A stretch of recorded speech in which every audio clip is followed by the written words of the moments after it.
over time. And really it's years of just, you know, this artist draws teeth in a really great way, and so I pick that up as much as I can, and this artist does this really great. And you know, if there are so many different skills in comics and so many different artists that they all have varying degrees of skill at different things, and I think it's foolish to not, you know, you don't want to look at one person. If you like somebody's rendering or you like how somebody does a finished style, take from that what you can, but don't ignore artists that maybe don't necessarily work in a style that is what you like if they do something that's absolutely incredible. Like if an artist just does really dynamic figures, but it's very cartoony and that's not what you do, there's so much you can still get from that. There really is, and it's a big mistake to ignore it. So all of my style that I've gotten, I totally created all on my own, no input from anyone.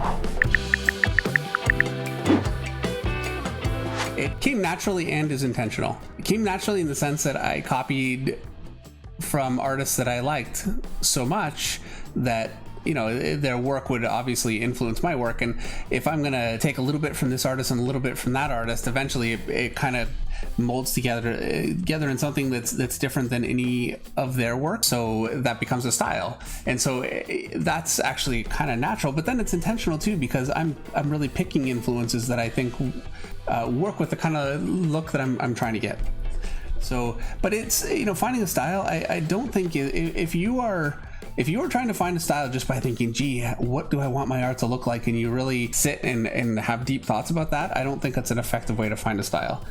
The way to find a style is to allow yourself to be influenced by a range of different artists, and you do that for long enough, and eventually you'll have a style that is your own. If you're influenced by one artist, then your work will look like a cheap version of that artist, unless you're an absolute genius and you can just totally copy them. I could never. I've seen artists that can, and their work is indistinguishable, and they just pick it up in no time, and that's incredible. I could never do that, but I wouldn't recommend that you do that anyway. Okay, so a leg coming straight at you, you have your leg pointed directly downward.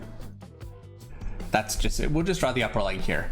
And then if I want to point it up a little bit, I'm gonna draw it like that. I mean, it's like a can. Here's a can, or here's a can, and it's soup, you know.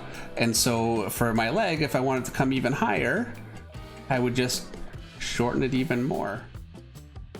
And then if I wanted it to come directly at you, the knee is smaller than the thigh, so you would still see some thigh around there, and there you go.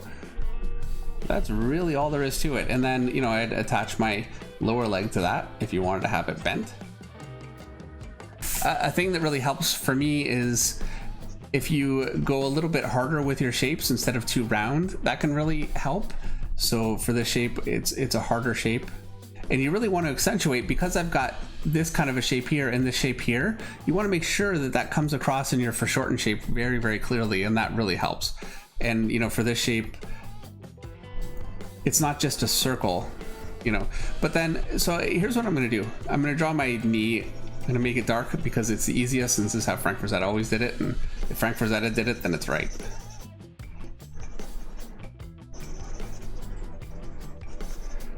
And then here's got a major muscle here and a muscle here, and you can see how that basically works.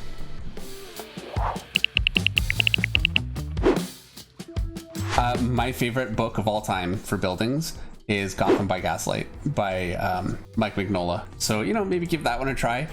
Jim Lee does incredible buildings. Adam Kubert, there's a pretty long list. Here's how I do a building. Now, I'm not going to draw on all the perspective, but here's my building, and obviously I'm not using a ruler either. And so I guess I am going to draw it in a little perspective. And here we go. That doesn't even show up on camera. Okay, anyway, so what I would do is I would say, okay, I want a window here, and a window here, and here, and here. And you know what? I've done this before. My windows are too wide. I just raise the side of the building and move it out. So I've got just lines for my windows, and now I'm going to draw the top of each window. And now I'm going to draw like a little sill. I don't know. That's not whatever that is. It's like anatomy. I know what I'm looking at, but not the name of it. Here, this would be the sill. So I'm gonna draw the sill underneath. I'm just drawing the shadow from it. Now I'm gonna draw some detail inside here. And if you notice, I'm doing every window like all at once, one little bit at a time. I don't sit and draw a whole window. I draw little bits of each window, and that makes them actually much more consistent. And with the same effort of thought, I get all my windows in, they're sized properly, nice and easy. It really works. It's a huge difference. I learned this from Mark Silvestri. This is a way to do it, trust me. Drawing every window, and then the next window trying to make sure it's sized in properly, and the next one and drawing all the detail. Don't do it that way. Do it this way. And then once you've got your windows in, you can do extra details like this. Maybe a little shadow under here. And it's, again, it's all an assembly line. It's very easy when you approach it that way. Okay, I'm gonna say that it's old in the sense that most people start before then, you know, but it's not old in the sense that it's certainly not too old to start. And there are artists, Mark Bagley started, he was older than that for sure.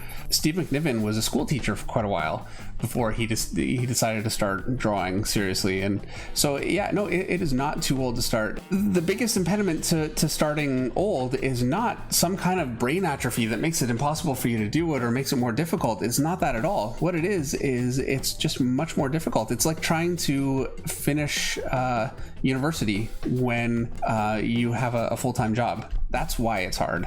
So if you are determined to do it and you're willing to put in the time, yeah, no, it is not too late.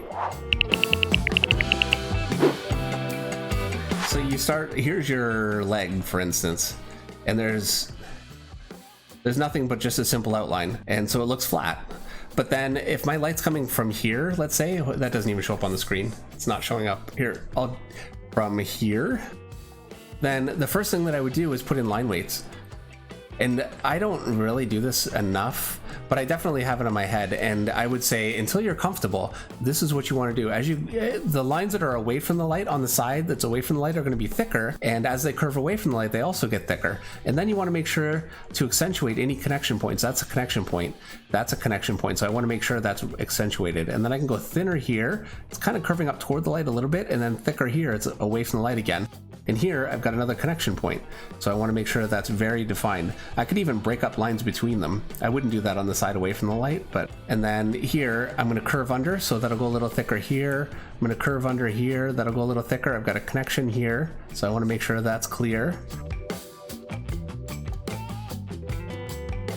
And you can see, even before there's any rendering or anything or any detail, just doing proper line weights. And this is traditionally an inking technique. It's rare that it's left to inkers nowadays. Pencilers are more careful about making sure that their drawings have this in there, generally, always, really. But that right there is a major step, and I would start with that. Cracks are the same as this. You want to make sure your connection points are solid, and you can actually break everything else up quite a bit. And then you don't want to draw, you know, crack. You want it to be large and small shapes mixed together, and it takes a bit actually to get the hang of making sure that your shapes are varied. That won't just come naturally, so you have to kind of fight it at first. And then I'm going to say, now again, my lighting is coming from here. So maybe I'll make this kind of duck under, so I'll go thicker and create a shadow here.